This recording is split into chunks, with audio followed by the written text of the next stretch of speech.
Hey team, Jen coming to you here at the top of week 8.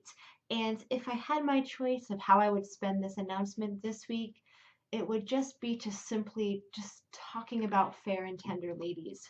This is one of my favorite novels, and I'm so excited to have you guys reading this, and I can't wait to engage with you in the forums.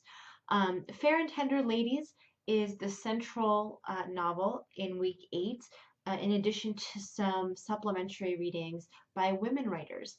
And this week we really want to interrogate the female experience in America and paying particular attention to the female experience in terms of location and place, making a place for the female experience and what that looks like. And Fair and Tender Ladies gives you something more. It gives you the sense of what it feels like to be in that experience. And the protagonist of this novel, she writes letters. So we come full circle back to this epistolary style.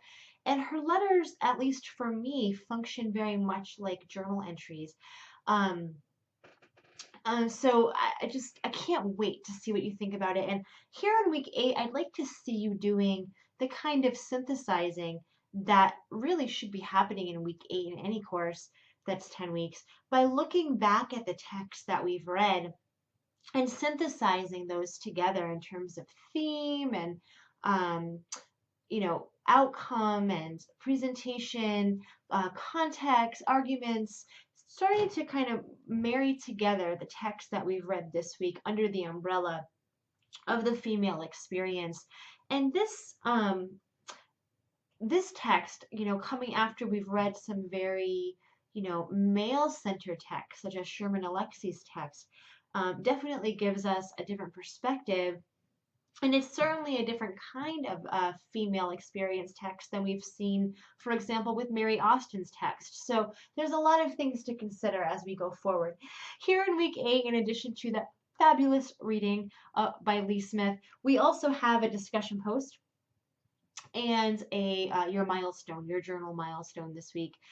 Why not in your journal milestone really take up the protagonist's flair for writing and express yourself in a way that's so deep and so meaningful and full of personality? That's what I would really love to see from you this week. In terms of where we're at, moving toward the final paper, last week you submitted your rough draft, and you can expect getting comments from me early in the week on your rough draft to help you to move forward strongly into the final 2 weeks of the class. You guys are almost there and you're doing a great job. So many of you are finishing strong and I'm so proud of you. Thank you guys so much for your hard work.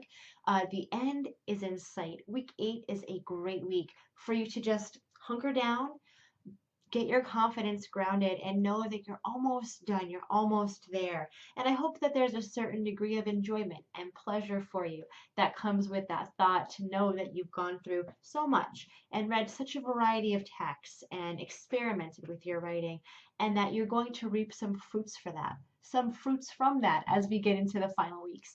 I hope that you guys have a fantastic week, and I will see you here again next time. Bye for now.